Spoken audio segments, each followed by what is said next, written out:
श्री स्वामी समर्थ. स्वागत आहे तुमचं स्वामी माऊली या युट्यूब चॅनल मध्ये. ओम नमो भगवते वासुदेवाय. पुरुषोत्तमाय. अधिक मास महात्म्य अध्याय 9. सर्व धर्मा माझी उत्तम, धर्म अन्नदान अति उत्तम, तयावरी दया आणि क्षेम, विशेषाहुनी विशेष. भगवान विष्णू माता लक्ष्मीला म्हणतात, सर्व धर्मामध्ये श्रेष्ठ धर्म जर कुठला असेल तर तो आहे अन्नदान.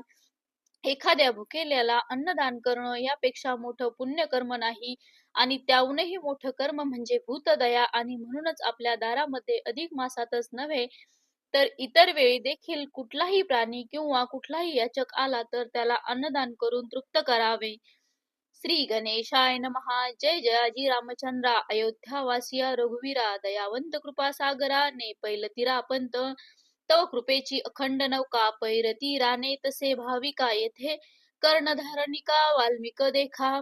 साचा रहे धर्म नौका, जना लागी शिल्पकारिका, तो हा महाराज योगी, निर्माण केलीसे जगा लागी. वाढविला परमार्थ ऐका, श्रोते सज्जन हो. मळ महात्म्य परिसा हो, सांगत असे लक्ष्मी ना हो सकारात करुणी, आदरेसी ऐकता हो त्रिविध ताप. दुरी जाय भव संताप, पापे जाता ती आपे. आप घेता नाम श्रवण ग्रंथी, मलमास सुरू आहे अधिक. मास महात्म्य पोथीच वाचन श्रवण आपण सर्वजण करत आहोत. 3 वर्षातून येणारा हा पुरुषोत्तम मास या ग्रंथाच्या वाचनानं श्रवणानं नव्हे तर नुसतं अधिक मास महात्म्य या ग्रंथाच्या नावाच्या उच्चाराने देखील पापांचा नाश होतो, सर्व समस्यांचं संकटांचं निवारण होतं. त्यामुळे मनोभावे अधिक मास महात्म्य हे जो अध्याय आहेत आपण रोज ऐकत आहोत, पठण करत आहोत.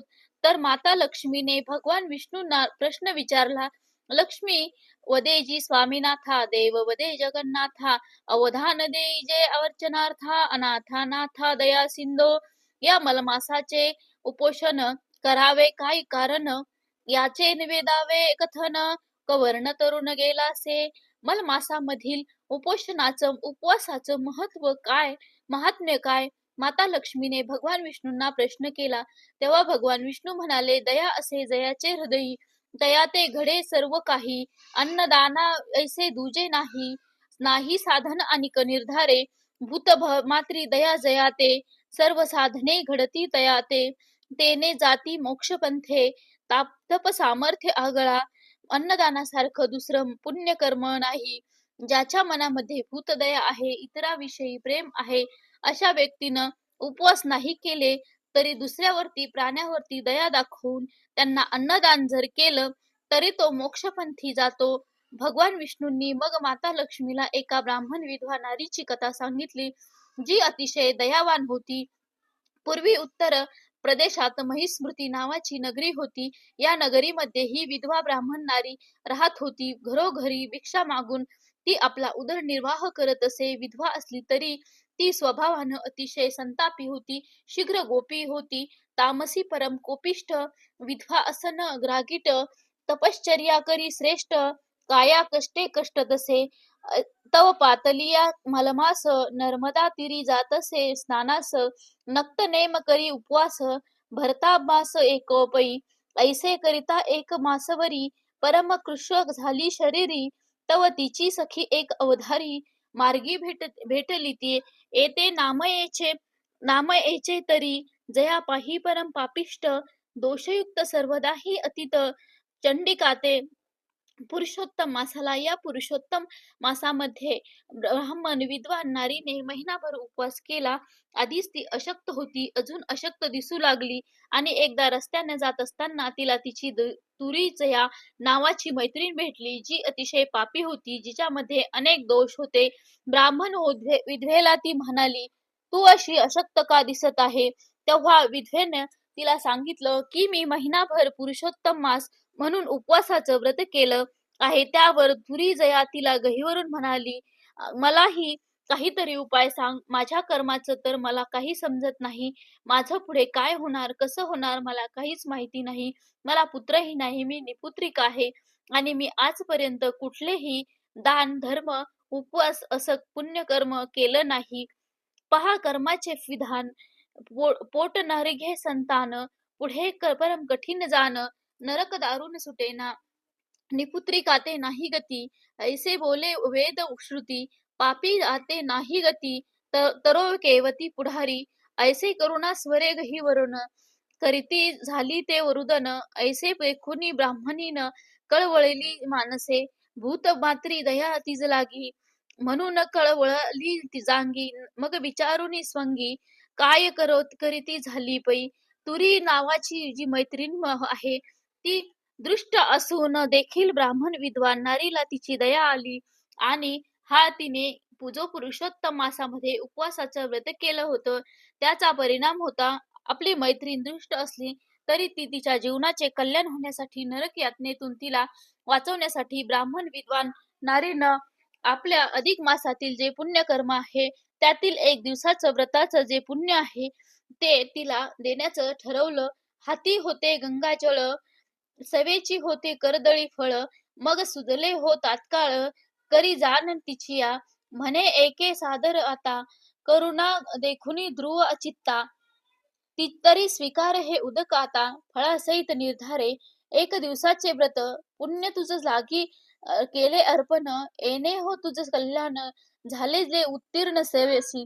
विधवेच्या विधवेच्या हातात गंगाजल होतं, सोबत कर्दळीची फळं तिने घेतली आणि तुरीजा नावाच्या मैत्रिणीला दिली आणि म्हणाली की माझं एक दिवसाच्या कल्याणासाठी, असं म्हणून तिने पुरुषोत्तम भगवान यांना नमस्कार केला आणि चमत्कार झाला. तुरीजयाला दिव्य देह प्राप्त झाला. या व्रताचं पुण्य एवढं असतं, स्वर्गातून एक विमान भूतळावर आलं तुरीजयाला नेण्यासाठी. ऐसे वर्तता ते समय नवल वर्तले पाही. तात्काळ झाली दिव्य देही, केवळी नभाळी व्रताची. मनी चमत्कारी ब्राह्मणीन, वरते पाहे जो विलोकन. तात्काळ पावले विमान, स्वर्गाहुनी तत्काळी. तक्षणी ते शूद्री ते, वाहुनी नेते झाले विमानाते. नमस्कारी बद्ध हो असते, न विसरे माते उपकार. धन्य धन्य तू परम उपकारी, तपस्विनी माझी तू खरी. प्रचित आली आज खरी, सदगत अंतरी होतसे. स्वर्गलोकातून आलेले विमान त्या शूद्र स्त्रीला घेऊन गेले. जाताना तुरजया तिला म्हणाली, तुझे हे उपकार मी कधी विसरणार नाही. तू खरी तपस्विनी आहे याची आज मला प्रचिती आली. ब्राह्मण विद्वान नारीचे दातृत्व आपण पाहिलं. आपलं एक दिवसाचं व्रत पुण्य तिने दान केलं. आपल्या मैत्रिणीची जी दृष्ट होती तरी देखील तिचा उद्धार करण्यासाठी. शेवटी माणसाचं मनच आहे. तिला आनंदही वाटला, पण थोडंसं दुःखही वाटलं की मी आजवर इतकं जप तप स्नान संध्या उपवास केले, इतकी व्रत केली, मनापासून केली. पुरुषोत्तम मासामध्ये 1 महिनाभर मी उपोषण केलं, उपवास केले. मग मी केलेल्या एक दिवसाच्या व्रताच्या पुण्याईनं पापिनीचा उद्धार झाला, जिनं कधीच काही पुण्यकर्म केलं नाही.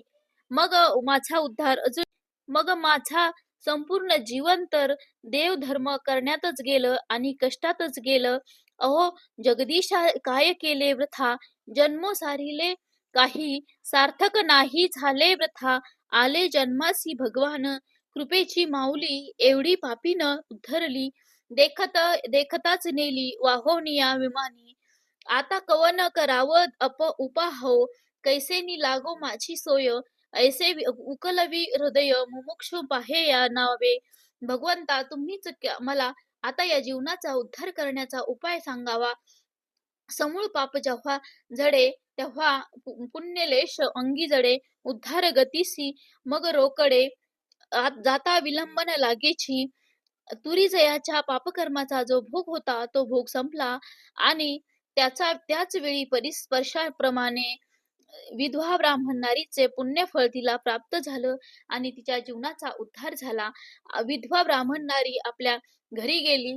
मग कर्मभोग कोणालाही चुकत नाही. त्याचप्रमाणे तुरीजया जरी स्वर्गात गेली तरी तिला पुढचा तो जन्म आहे तो मानवाचाच मिळाला. एका ब्राह्मण कुटुंबात नरजन्म तिला प्राप्त झाला. पुण्य सामग्री पदरी एका ब्राह्मणाच्या घरी भागीरथीची तेरी जन्म निर्धारी पावला. काशीनाथ नामाभिधान, तयाचे ठेविले असे जाण. दिवसेंदिवस झाला तरुण, वयसा जाण अष्टी. कालांतराने ब्राह्मणी पाहुनी यात्रेचा समुदाय वाराणसी यात्रा जात आहे पातली लवला आहे काशीपुरी करुणी तीर्थादी स्नान घेतले श्री विश्वनाथ दर्शन मगच करीती झाली परिभ्रमण देवदर्शन सकळाही तुरी जयाला वाराणसी येथे ब्राह्मण कुटुंबियात जन्म मिळाला तिला नरदेह प्राप्त झाला ज्याचं नाव काशीनाथ होतं बरीच वर्ष लोटली हा काशीनाथ तरुण झाला एकदा श्री विश्वनाथाचे दर्शन घेण्यासाठी विधवा ब्राह्मण नारी जिने पुण्य कर्मानं तुझरी याला आपलं एक दिवसाचं पुण्य कर्म दिलं होतं वाराणसीच्या यात्रेसाठी ती आली होती रस्त्यामध्ये श्री काशीनाथ ब्रह्मचारी भेटला तो अकस्मात मार्गावरी काशीनाथ ब्रह्मचारी भेटता झाला अवसरी दुरोणी करीन मनाते परी पूर्व ओळखी कैची येती जरी पूर्व पुण्य सामग्री तयाते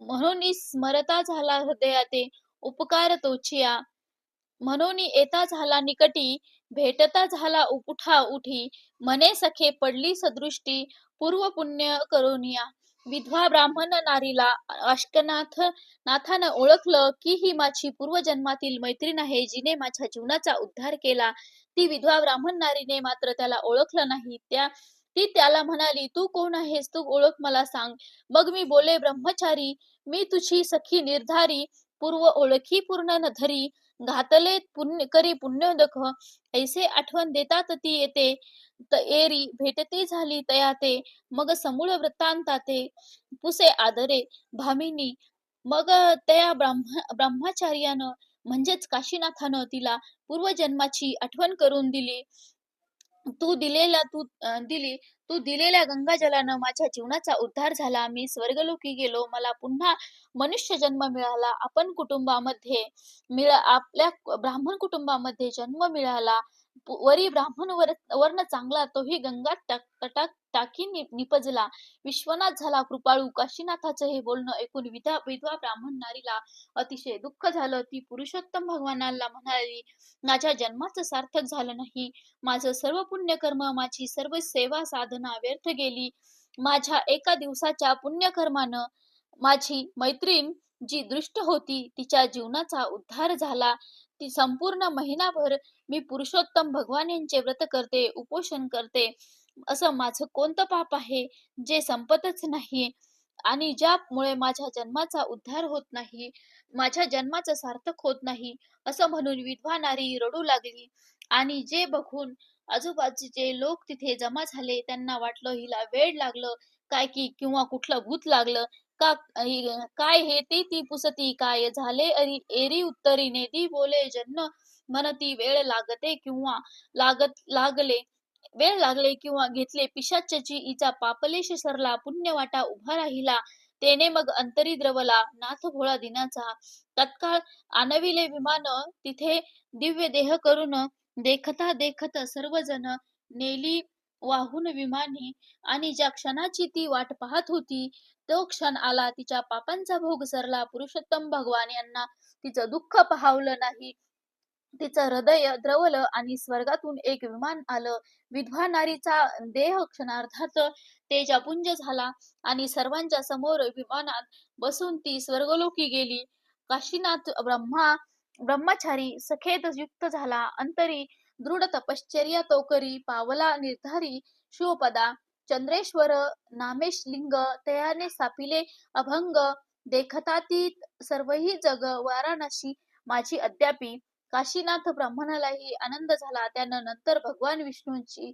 शिवाची तपश्चर्या केली आणि वाराणसी येथे चंद्रेश्वर नामे लिंग स्थापन केलं आजही हे शिवभक्त या ठिकाणी दर्शनासाठी येतात पुरुषोत्तम मासाच्या या पुण्यकर्मानं तीन जीवांचा उद्धार झाला विधवा ब्राह्मण नारी स्वर्गलोकी गेली तिची मैत्रीण देखील स्वर्गलोकी गेली आणि तिला पुढील जो जन्म मिळाला आहे तो काशीनाथ ब्रह्मचार्याचा मिळाला जो देखील शिवपदा गेला ऐसे हे मासाचे कथन त्रिवर्ग केले उद्धारून एकी झाले जन्म दोन एकी स्वदेहाने उद्धरली ऐसे हे महिमाना ते अकर्णविले श्रोतिया यदर्थ असे समंतात ते श्लोकाधार पुराणीचा तुरी जया ब्राह्मण विधवेची मैत्रीण जातीने ती शूद्र होती कर्मानं तिनं अनेक पाप केली होती तरी देखील तिचा मलमासाचे जे पुण्यकर्म आहे, एका दिवसाच्या पुण्यकर्मानं तिचा उद्धार झाला.